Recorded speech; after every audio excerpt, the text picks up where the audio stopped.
Chapter 7. I took a quick glance from me as the plane struggled into the air at the world suddenly upside down. Then I closed my eyes and did not open them until we were safe in Anchorage. Mr. Wise had a truck waiting for us, a huge red one with boxes for each of the dogs and a place on the top of the sled. The driver took us down the street where lumps of gray snow lay melting in sunny places. The thermometer had read 0 when I left Ikuma, where it was 20 degrees above 0. I sweltered in my Wolverine hat and caribou parka. The trucks kicked up dust. I wondered how we could get out of the city on our sleds. "You're quiet," the young man said. "You're worrying about snow? Don't worry. We'll truck snow in if we have to, all the way down Main Street for the starting line to the outskirts and beyond. You never can tell, of course. It can let loose and the snow 3 feet by morning. I hope so. We have 69 racers.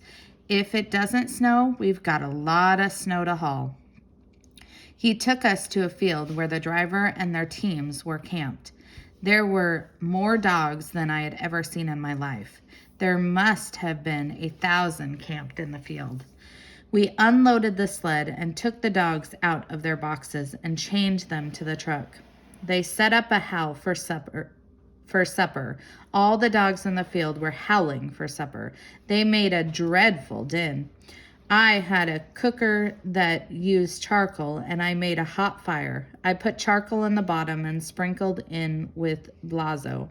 A square pot fitted on top of the cooker and held 5 gallons. I put some snow in the bottom of the pot, then the frozen meat. Peter Avcock cooked meat for exactly 35 minutes.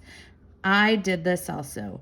It made a fine stew. The dogs liked it, wolfed it down, and begged for more. Now it was dark. The camp sparkled with fire. Smoke rolled through the night. Everywhere the dogs were quiet.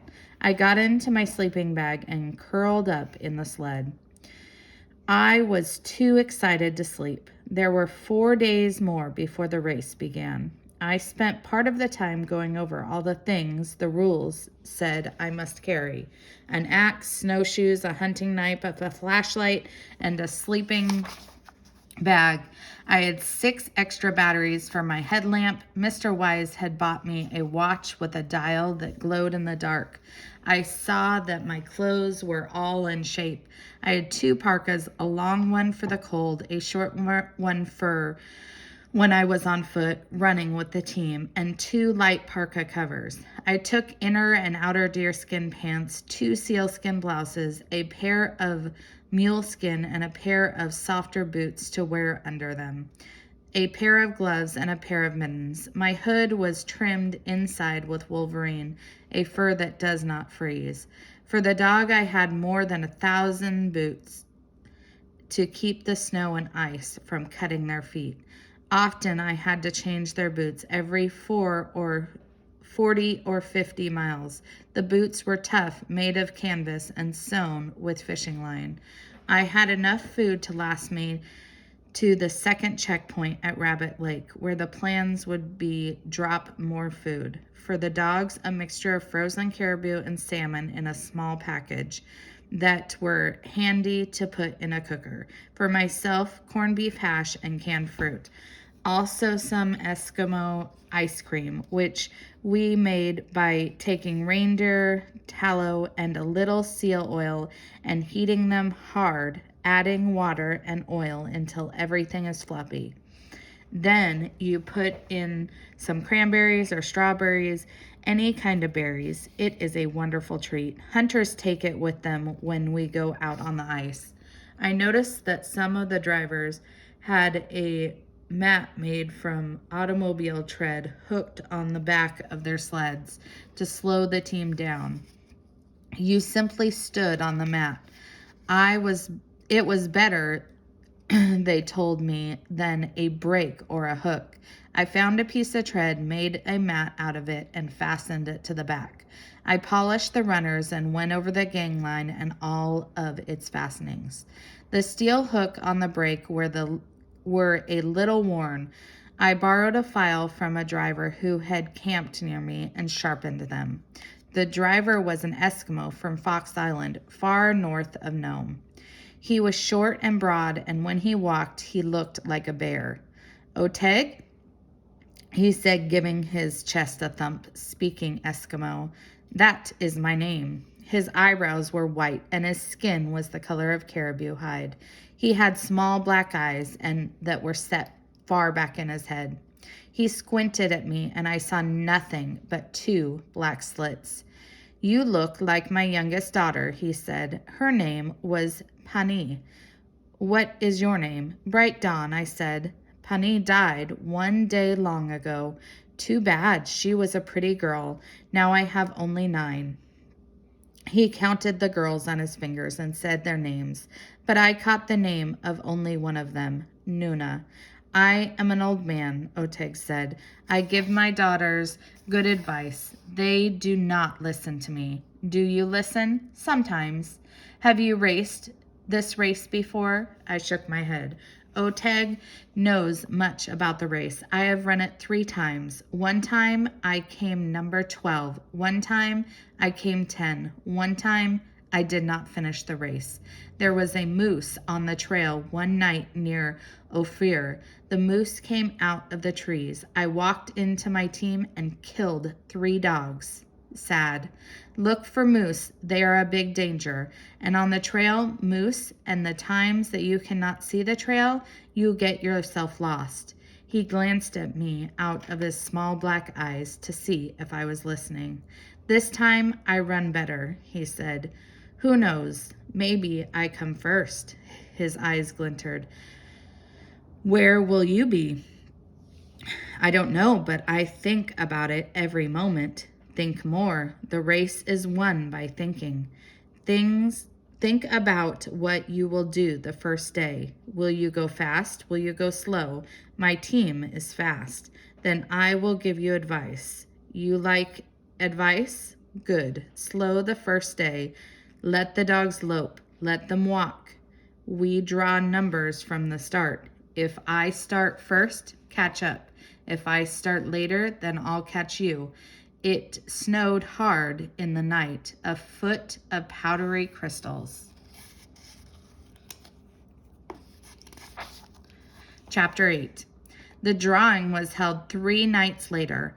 All of the sled drivers were there. Drivers from the lower states, from Spain and Switzerland, from Italy and France and Canada. There were 4 women drivers and 2 girls my age. I got number 23 to wear around my neck. Oteg got number 39. The dogs got a spot of blue paint on their back. This was to make sure that the dogs that reached Nome would be the same ones that left Anchorage. No dog could be added along the way. Race day dawned bright and warm. The temperature was nearly 5 degrees above freezing. After their long rest, my dogs were wild to be on the trail. So wild that the handle tied his sled to mine to hold them back. Even when we crossed the starting line before we were supposed to and had to come back. Black Star acted the worst of my dogs. He stood on his hind legs and pawed in the air. He bucked like a bronco. He yelped and barked. I held on to the handlebar. I planted my feet on the mat. He started the countdown from 10 down to 3, down to 2, down to 1. Yet when he shouted, "Go, driver, go," the dogs lunged forward. I lost my footing, but held tight to the handlebars. The handler's sled slowed us. I got back on the mat and we went slowly down the street. Crowds cheered us, and a little girl ran out and gave me a pink flower. The drivers started 2 minutes apart. Oteg 32 minutes after I did. The trail was packed hard, by the sled in front. 4 teams passed me, and I passed no one. Late in the afternoon, Oteg caught up with me. He was pleased. "You listen," he said. "You are not like my 9 daughters." Good. At 5 o'clock, we came to the checking station at Nick. We had traveled 59 miles. I was 35th and he was 30th among all the 69 drivers. Good for us, Oteg said. Tomorrow we run where we are. The day after tomorrow, we move up to 30 and 35 maybe. A warm wind blew from the south as we left Kik. The stars sparkled in the clear sky. Near midnight, before we reached Rabbit Lake, the next checkpoint place, I heard the sound. I shone my headlamp on Black Star to see if he had heard them too. He always ran with his ears laid back tight on his head. They were cocked up now. He was listening. He heard the same thing I did. I thought the sound came from the teams ahead of us. Then they were on my left. They were softer than the moose or caribou make, more like a fox or a wolverine. I turned and shone my headlamp to the back of the trail. The nearest team was a mile away.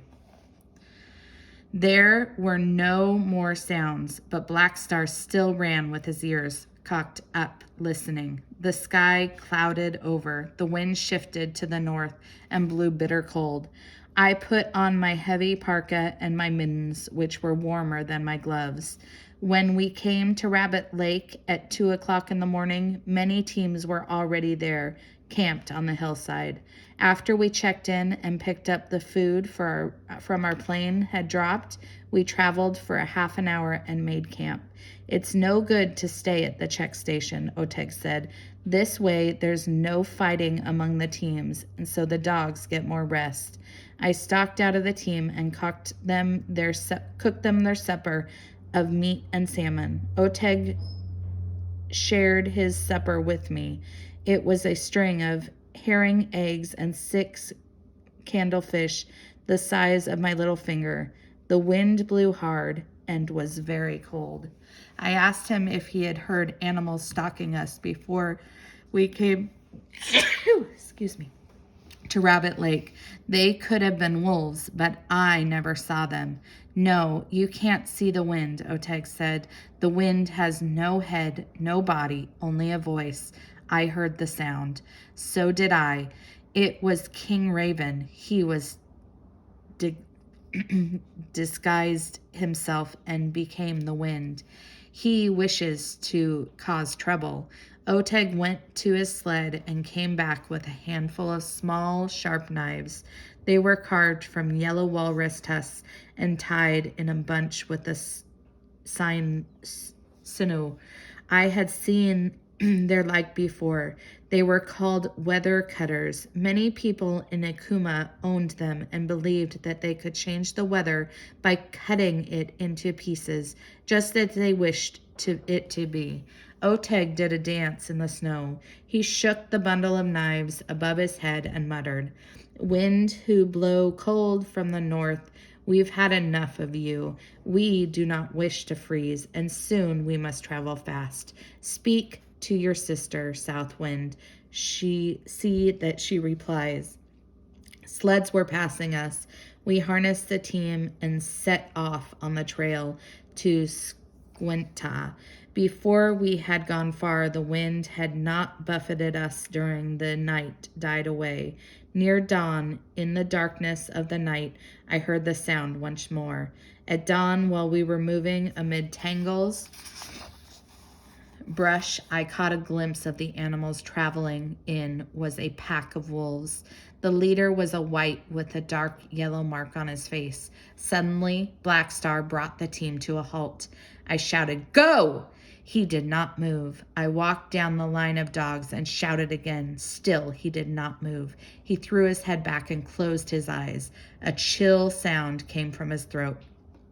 It was not one sound, but many. It was the sound of ice breaking up on a big river. It was the sound of the sea makes in an angry storm. It was like the sound the little snow owl makes on a wintry night. The leader of the wolves answered him. The two howled together. The sound became one. They rose and fell, rose and fell. Then they trailed off to a whisper. I waited. The wolf leader moved away. Then I heard him no longer. Black Star fell silent. I scolded him, and he scolded me back. Then I bent down and put my nose against his to show that we were still friends. Oteg said, Raven was the wind. Now he has changed. Now he is the leader of the wolves. He has many faces, but I know his tracks. I have a charm against them. He reached in a pouch he wore at the end of the string and took out an amulet of blue beads and heron feathers. He rubbed it between his palms and muttered a few words, which I did not understand. Have no fear, he said. Now King Raven will not follow us. When I was a child, I heard King Raven, how we people were only specks of dust until he came. How he picked up a speck of dust and rolled it hard in a black tongue and dropped it into the sea. After that, many people and animals appeared. Among the animals were two beautiful wolf dogs. They roamed the hills. They fed upon fat rabbits and drank sweet water from the rivers. They were very happy until Raven, the jealous trickster, came and gave them a burdensome task. He commanded them to sit on the lonely rock by the shore.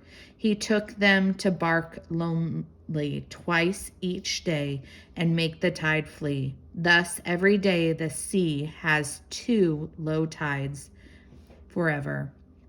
King Raven is trying to lure the dogs, Oteg said. He will fail. I did not believe much in Raven and his power through more than the Raven Cartwright thought I did. But for the moment, I kept an eye on Black Star in the daytime and always at night. Chapter 9. We came to Squintna early in the morning. We had run 148 miles from Anchorage. I was still 35th and Oteg 30th. Teams were camped everywhere in the icy meadows. Blue smoke drifted up from their fires. An airplane landed and brought food for us and the other teams. We went on for half an hour and camped until 4 o'clock in the afternoon. Then we left for Finger Lake. It was 2 hours after midnight when we got there. Our places in the race had not changed. Oteg said we will sleep until we have good daylight. Rainy Pass Lodge in the next station. The trail twisted like a snake. It goes down and back and forth.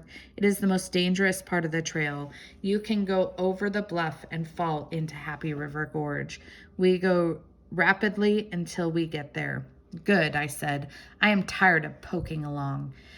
We stared at Oteg in the front. My dogs were eager to run, and I let them. We caught up in a few minutes and passed them. It was wonderful to hear the running sing, to feel the rush of the wind, to see the trail skim by and the dogs running with 2 ears laid back. Before I got to the bluff, a sled came up fast behind me. It was number 41, the girl I had talked to the morning of the race began. Her name was Katie Lodge, and she lived in Ohio. She had a team of pure white Samoyeds, 15 of them. Samoyeds are dogs raised in Asia to round up reindeer. She shouted trail in a haughty voice, and I moved over as much as I could to let her pass. She was soon out of sight. At the bluff, I took Otega's advice and slowed down. Snow began to fall. It hid the track on the drivers in front of me. Also the trail the snowmobile had cleared out for us. The red metal stakes that marked the trail were far apart, and some had fallen down. I rode with one foot on the mat and the other dragging the snow. Still, we went much faster than I wanted to. As we rounded the second steep turn in the trail, suddenly I came upon a sled laying on its side.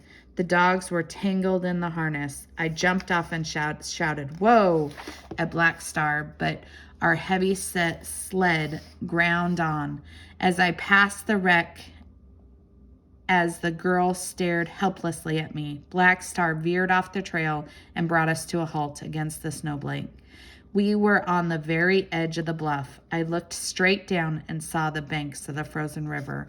Black Star glanced back at me and wagged his bushy tail. He was proud of himself. I told him what a fine dog he was. The girl was covered with snow. Her frozen pigtails stuck out like sticks. She had rolled up her sleeves of her parka and was rubbing a swollen arm. Her dogs were trying to free themselves from their tangled harnesses.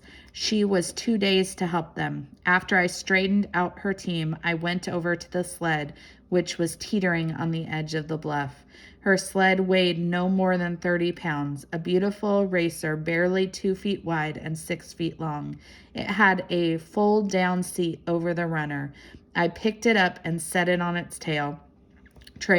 The carriage had broken, but both runners were still in good shape. Oteg rounded the steep turn, singing at the top of his voice, and pulled up behind me. He was not surprised to see the pileup. He took it in at a glance. "No time for talk," he said. "You go with your dogs," he said to the girl and to me. "You go next. We'll talk later at Rainy Pass." We started down the gorge and past an abandoned sled, but no driver or dogs. The snow was falling harder than before. In the middle of the afternoon, we came to Rainy Pass Lodge, having covered 74 miles from Finger Lake, 219 miles since we left Anchorage. We were running 21st and 22nd in the race. Oteg said, "We will feed the dogs now and rest until night comes. If the snow stops, we will go. Night is best for traveling." Chapter 10. It stopped snowing, but we did not go. The marshal froze the race. No one was allowed to move. A radio message from Roan, the next checkpoint, said that the weather was so bad planes could not fly in with food. We had a hard time finding a place to camp. The fields were covered with staked out teams. Before we did find a place, word came that the freeze would last for at least 2 days. Oteg found a place on the riverbank among some stunned spruce trees. He cut a hole in the ice near the riverbank and caught 8 big trout, more than enough for the dogs and our supper. The fish turned hard as the wood and the instant the cold wind struck them. Oteg hacked them up into pieces and put them in the cooker. "We will be here for 2 days, maybe 3, who knows," he said. "It is best to build a snow house." "I will not be here," Katie Logan said. "I am going home." "Too bad," Oteg said. He picked out a flat place under the tree, and we scraped off all the new snow, down to the snow that was old and packed hard. "Now we get out the knives and cut some blocks," he said, "about 2 feet one way and 2 feet the other way, square." Katie Logan was nursing her swollen arm, but she got out a knife. I had helped to make an igloo at school, so I showed her how to cut the blocks. I handed them to Oteg, and he pulled them side by side in a circle. When he had one row, he trimmed off the top edge so that each of the blocks slanted in. We worked until there was a circle 3 rows high. It was not yet an igloo, but it helped to shield us from the bitter winds. After we fed the dogs and cooked the trout, we put our sleeping bags inside the circle, got into them, and went to sleep. Before morning, we were 3 mounds of snow. At dawn, we began again on the igloo. One by one, Oteg added rows and blocks until we met above the top. He got down on his knees, cut a round hole in the wall, and crawled out. The cracks between the blocks were filled with soft snow. The opening at the top of the dome was closed with a piece of clear ice. We finished at dusk. Oteg caught more trout. I fed the dogs and cooked supper, which we ate in our igloo. It was below zero outside and above zero inside our new home. I was warm for the first time since I left Anchorage. The wind blew in the wild gust. It smashed against the snowbanks that had piled up outside. Then it rumbled over the igloo's dome and shrieked away into the night. The wind cannot get hold of the roof. It is too slippery, Oteg said. Igloos are very good in the wind. They are good all of the time except in the summer when they melt and fall on your head. If we stayed here another day and night, we will build a porch for ourselves and a very good place to cook in. Katie Logan asks, our friends keep saying Namakoto. What does it mean? Namakoto means very good, I said. Oteg had brought a lamp with him to set it up between us. It was not really a lamp, simply a hollowed out piece of soapstone filled with chunks of frozen seal and fitted with long cotton wicks. It glowed and made blue shadows that danced against the walls. I should have felt snug, but I didn't. I wanted to be on the trail. I had not seen or heard the wolves again since the night that we were near Squintana. I did not hear them now. Black Star was tied tightly to a tree, but I brought him inside the snow house. He lay quietly beside me, except when the wind moaned. Then he raised his head and pricked his ears. It is very good to have the dogs here, Oteg said. No rope will hold him with Raven prowling about. Katie Logan asked what Otega was talking about. When I told her, she said, do you believe all of that stuff about Raven?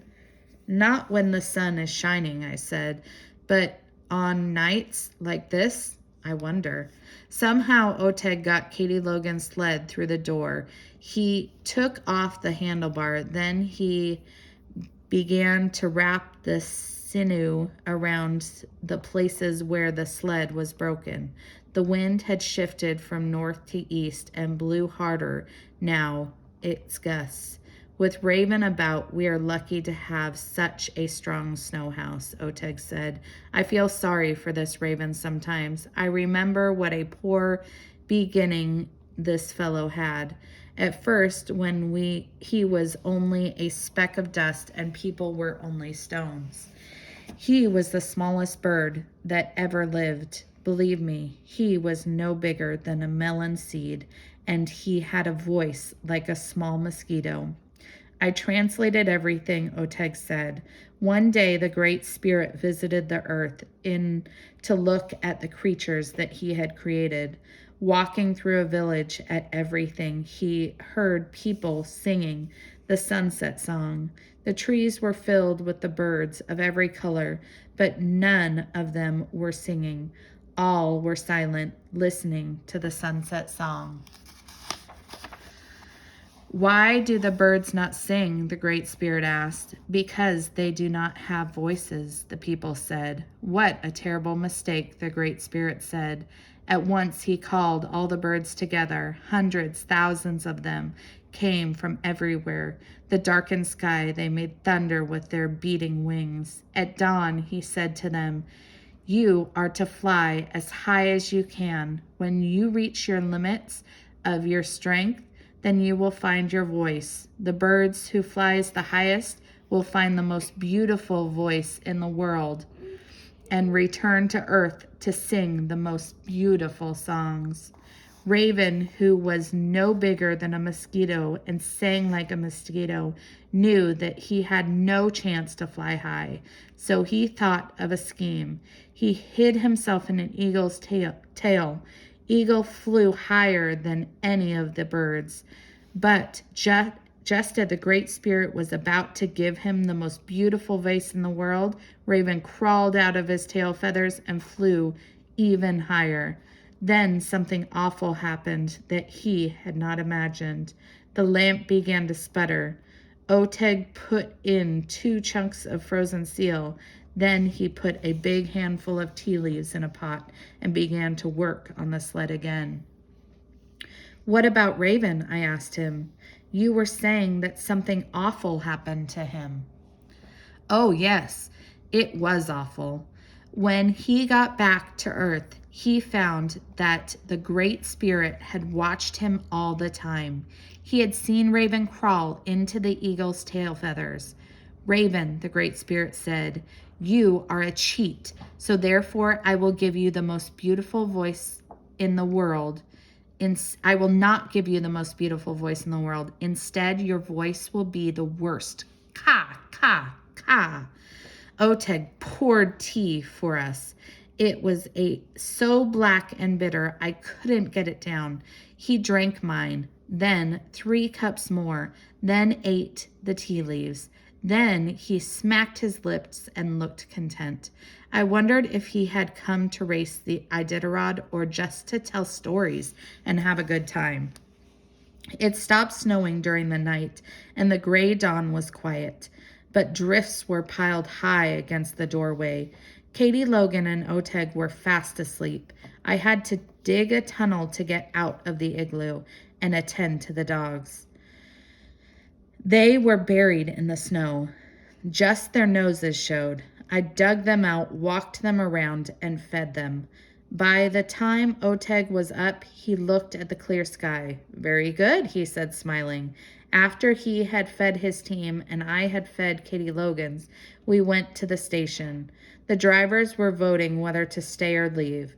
There was a blizzard in Roan, the next station, the radio said.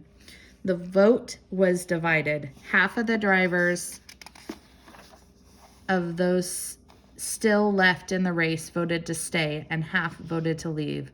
Oleg voted to stay. "This is no time to head off in a blizzard," he said to me. "The race was just started. We do not need trouble now. We have a long way to go." I could see that he wanted to do. He wanted to build a porch on the snow house. He wanted to tell stories, burn his lamp, and brew his bitter tea, and drink 5 or 6 mugs, then eat the black leaves. I voted to go to Roan. He was angry and muttered something about me and his daughters. The marshal decided to hold the drivers until nightfall, but at noon an airplane came in from Nome with word that the weather had cleared ahead, and marshals sent the drivers off. The airplane was gone to Anchorage. Oleg and I helped Katie Logan get herself and her dogs on board. When he picked up her sled, she told him to keep it. "I will never use it again," she said. "It's yours." We carried the sled back to the igloo. "Get on," Oleg told me. "Sit on the seat and try the brake." I tried it and put one hand on the bar and one foot on the snow. I sat on the folding seat. I stood on the runners and pretended that I was driving a team of barking dogs. "What do you think?" Oleg said. "Do you like the new sled?" "I like it. The dogs will like it too. They'll think that they are pulling a baby carriage." The trail to Roan was very narrow. An avalanche might slide down at any time. The marshal sent us on a new trail that led through Ptahimigan Pass. We had lost nearly an hour helping Katie Logan. "We are far behind," I said to Oleg. "Now I am going fast and pass. It is a good day not to pass. Why have a fast sled and go slow? Everyone will be running fast today. They'll be making up for the freeze. They'll wear their dogs out." I didn't take his advice. He started off first at 6 miles an hour. I went twice that speed and passed him before he reached the top of Ptahimigan. He was not pleased with me, but I tired of wandering along.